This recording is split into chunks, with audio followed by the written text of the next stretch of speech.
Saya dilaporkan karena saya menista, katanya saya mengatakan Yesus itu adalah binatang. Ini yang sebenarnya gabrul, Pak Pen. Saya bingung. Saya bingung di dalam kekristenan.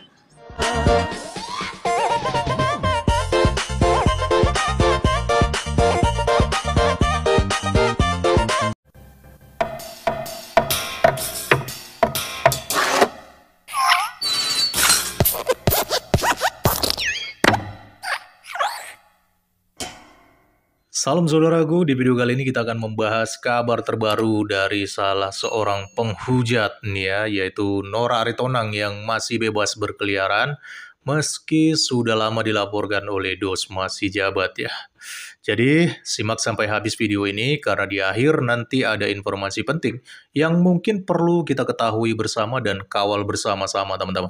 Oke, langsung aja kita simak videonya. Ya, yang menggembor-gemborkan adalah seorang pengacara yang bernama Dosma si Jabat, yang tempat tinggalnya di daerah Kota Bandung, kalau tidak salah informasinya ya. Nah, dia melaporkan itu adalah kasus penistaan karena di gambar foto itu ada lambang kekristenan. Betul, karena hati itu menunjuk gambar kekristenan. Nah, sekarang begini, foto yang ada di HP yang ditunjukkan oleh Ratu Entok itu belum dipastikan apakah itu wajah Yesus atau tidak. Nah, sementara kitab suci yang memang sebagai landasan keimanan saudara Kristen, jelas-jelas ini yang sudah nyata, berbeda dengan foto ya, berbeda dengan foto. Yang mereka laporkan karena gambar hati yang ada di dalam HP tersebut, karena itu adalah lambang kekristenan. Tetapi ini yang jelas-jelas nyata adalah landasan keimanan saudara Kristen. Di sini katanya ini adalah firman Tuhan. Nah, yang saya herankan begini, kenapa ada orang yang menginjak ini, itu dijadikan saksi, ada orang yang menginjak kitab suci Kristen, malahan orang Kristennya itu berkongko-kongko dengan dia. Ini yang menjadi mirisnya, Pak Pendeta. Saya jadi berpikir begini ya, maaf, boleh dong saya mengambil suatu kesimpulan atau saya boleh dong menilai ya. Apakah saudara Kristen ini menganggap kitab suci mereka ini tidak penting, Pendeta ya? Kalau bagi kami di Islam, jangankan Al-Quran, putus-putus ya sebentar. Bagi kami di Islam, jangankan Al-Quran. Nabi kami saja dihujat, kami tidak terima. Apalagi kalau ada yang menginjak kitab suci Al-Quran. Karena kami meyakini Al-Quran itu betul-betul murni firman Allah.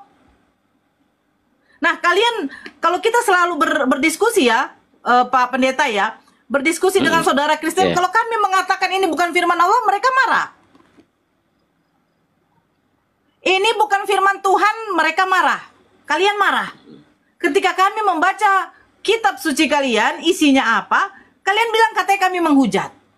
Tapi yang jelas-jelas ada orang nyata sudah menginjak kitab suci kalian, itu kalian katakan, ya kami memaafkan.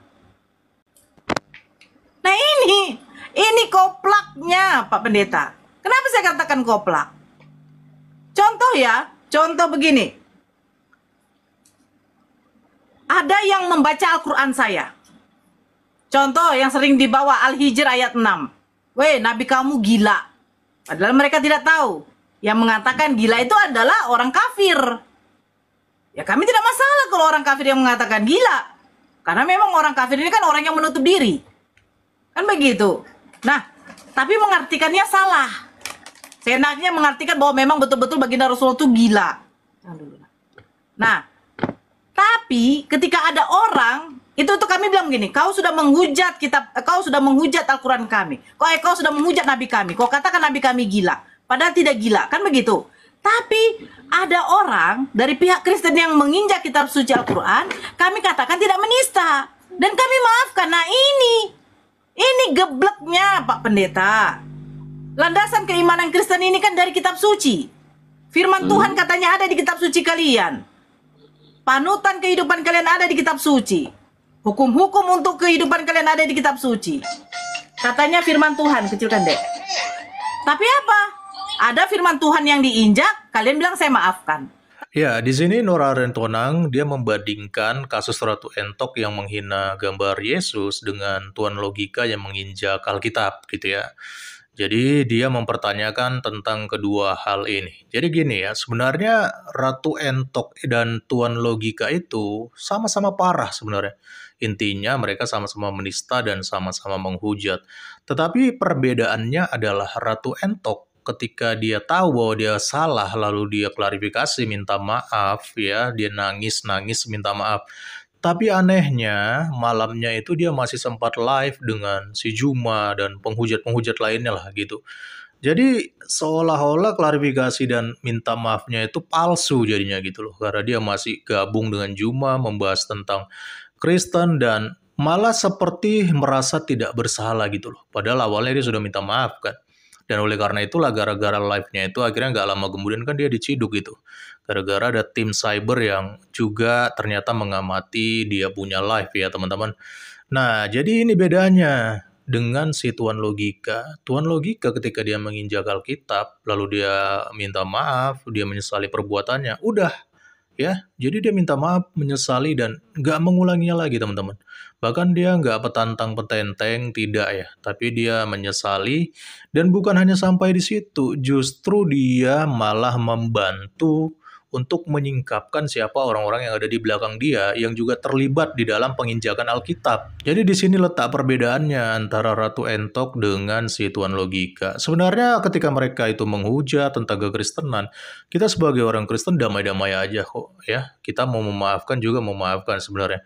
Cuman perbedaannya yang satu menyesal, yang satu lagi pura-pura menyesal. Makanya itu akhirnya diciduk ya teman-teman. Jadi ya jangan salahkan kita orang Kristen ya, tapi salahkan diri sendiri. Kenapa penyesalannya ada yang palsu dan ada yang benar-benar menyesal. Itulah kenapa akhirnya Ratu Entok itu diciduk dan Tuan Logika justru sekarang bisa dipakai sebagai saksi karena dia menyesal dan dia bertanggung jawab terhadap perbuatannya dan dia tertarik untuk menyingkapkan siapa orang-orang yang ada di belakangnya selama ini. Katanya firman Tuhan, kecilkan dek. Tapi apa? Ada firman Tuhan yang diinjak, kalian bilang saya maafkan. Tapi ketika kami membaca di dalam kitab suci kalian, di dalam Yohanes 1 nomor 29, di dalam Wahyu 5 nomor 6, apakah kalian mengkiaskan Yesus yang kalian jadikan Tuhan itu adalah binatang? Karena di situ dikatakan anak domba. Kau sudah menghujat Nora. Kau sudah menghujat Nora. Bahkan gara-gara saya bernarasi seperti itu dengan saudara Kristen, melakukan perdiskusian, yang baru masuk di mute, yang melakukan perdiskusian, saya dilaporkan karena saya menista, katanya saya mengatakan Yesus itu adalah binatang. Ini yang sebenarnya gabrul Pak Pen. Saya bingung. Saya bingung di dalam kekristenan. Iya, Jadi, bagaimana ya, keimanan saudara Kristen kita ini Pak? Kalau pada bagian ini, kita melihat Nora Aritonang ini sepertinya dia seperti nggak menyadari ya bahwa dia tuh menghujat gitu loh. Bahkan dia juga sempat mengatakan Yesus itu binatang katanya ya. Dan dia buktikan ada dalilnya. Karena memang di dalam kitab suci agama Kristen, Yesus itu sering disimbolisasikan sebagai anak domba gitu. Jadi ini adalah simbolisasi. Yesus disebut anak domba, itu bukan makna literal. Bukan makna harafiah, bukan. Tetapi itu hanya simbolisasi dari kedatangannya yang diibaratkan, diumpamakan sebagai anak domba yang bertujuan untuk menjadi korban tebusan bagi umat manusia yang berdosa. Ya, jadi itu simbolisasi, bukan harafiah. Tetapi sayangnya Nora Aritonang di sini sudah merubahnya menjadi sesuatu yang literal. Yang harafiah bukan lagi bermakna kiasan atau simbolisasi. Kenapa? Karena dia mengatakan bahwa Yesus itu binatang, katanya seperti itu ya teman-teman. Ini kan sebuah frasa yang literal gitu. Dan langsung ditujukan kepada Yesus tanpa ada kiasan-kiasan tertentu di dalamnya. Karena kata binatang itu memiliki makna yang luas teman-teman. Itu bisa mencakup jenis-jenis binatang-binatang lainnya. Jadi nggak mesti anak domba saja di sini ya. Dan frasa binatang itu sangat kasar jika kita sematkan kepada sebuah oknum atau kepada pribadi, teman-teman. Jangankan kepada sesembahan umat lain yang kita hormati. Kepada orang lain saja, ya, kepada saudara, kepada adik, kepada kakak, atau kepada siapapun, kita pakai frasa binatang, itu saja sudah sangat kasar dan tidak sopan. Apalagi kepada Yesus Kristus yang begitu dihormati dan dimuliakan oleh orang Kristen. Jadi di mana otaknya si Nora ini? Kenapa dia nggak merasa bahwa ketika dia menggunakan frasa itu adalah sebuah penistaan dan penghujatan sebenarnya? Lagi pula pertanyaannya ya teman-teman, apa sih urgensinya si Nora Aritonang ini mengatakan hal yang demikian dengan memakai frasa binatang kepada Yesus Kristus? Kalau bukan dengan tujuan untuk menghina dan mengolok-ngolok, apa urgensinya? Jadi berhentilah bersikap seolah-olah Anda nggak menyadari bahwa Anda itu memang seorang penghujat. Karena argumentasi penghujatanmu tentang Yesus itu bukan hanya 1 kali atau 2 kali saja terjadi.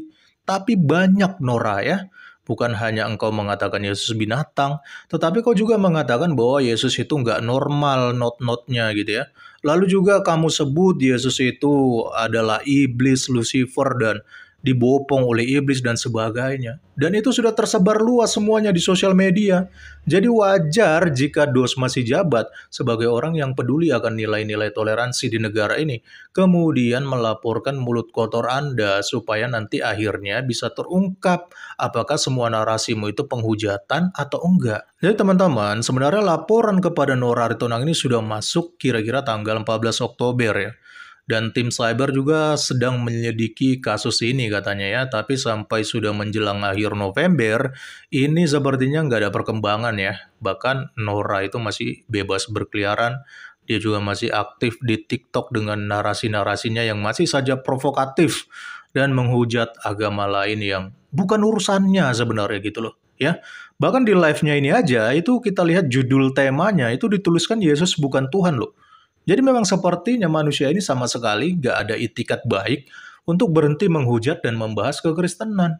Tapi syukurlah teman-teman ya, walaupun kasus Nora Aritonang ini cukup berlarut-larut, ternyata ada kabar terbaru nih dari Dos Masih Jabat ya.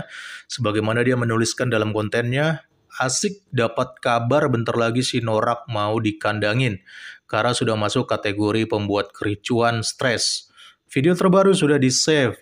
Thanks netizen yang record send. Kalau masih ada boleh sesekali dikirim ke keluarganya, biar tahu gimana bejat mulutnya si Bolis Martaduki. Wah, ternyata sudah ada video baru yang sempat direcord dan dikirimkan kepada si Dosma si Jabat ya, mungkin sebagai tambahan baru mungkin ya, bahwa mulutnya si Nora Aritonang ini benar-benar adalah mulut penghujat ya. Jadi kalau kita tangkap maksud dari kontennya si Dos Masih Jabat ini, sepertinya memang sudah ada pergerakan ya untuk menangkap si Nora karena kegaduhan yang sudah ia buat selama ini. Jadi kalau benar demikian adanya, ya semoga lah akhirnya ada efek jerah gitu loh bagi si Nora dan penghujat lainnya. Jujur ya, sebagai orang Kristen saya justru mengharapkan orang-orang yang menghujat ini bertobat aja sebenarnya gitu loh. Sama halnya seperti Tuan Logika ya, yang mengakui kesalahannya dan berjanji nggak akan mengulanginya. Karena sejatinya orang Kristen itu pemaaf dan lebih mencintai kedamaian gitu loh.